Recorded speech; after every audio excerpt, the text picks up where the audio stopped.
Жителей ближайших с Сосногорском населенных пунктов пригласили пройти анкетирование в своих службах занятости. Главное – трудоустроить тех, кто проживает близко к новому комплексу. В планах набрать 110 человек, которые будут работать овощеводами.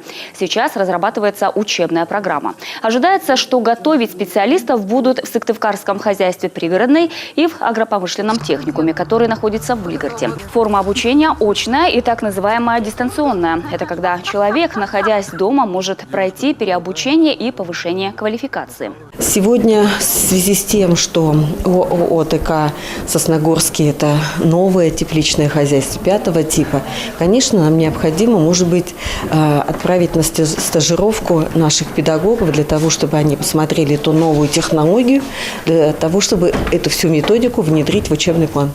В числе требований к претендентам – физическая выносливость, любовь к растениям, отсутствие боязни насекомых, аллергии и вредных привычек. Впрочем, по словам овощеводов, бывалых, это далеко не все, что нужно для хорошей и, главное, продуктивной работы. Наверное, должна быть хорошая энергетика, должен быть человек добрый, потому что овощевод – это тот человек, который выращивает нам с вами продукцию, которую мы кушаем с вами за столом. И в первую очередь это должна быть доброта, наверное, внимание, любовь к растениям.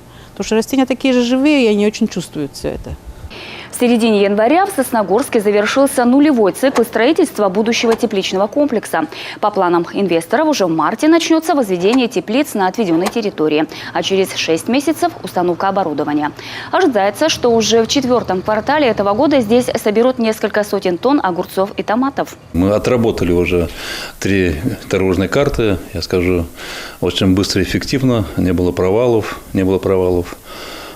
Пыл у инвестора не сбавляется по поводу именно завершения строительства в 3-м квартале. Я скажу, что вот 4-я дорожная карта, она еще напряженнее, пойдут более масштабные работы. В планах также открытие тепличных хозяйств в моногородах Емва и Жешерт. Вместе с действующими совхозом «Пригородный» они должны на 90% обеспечить население республики собственными овощами.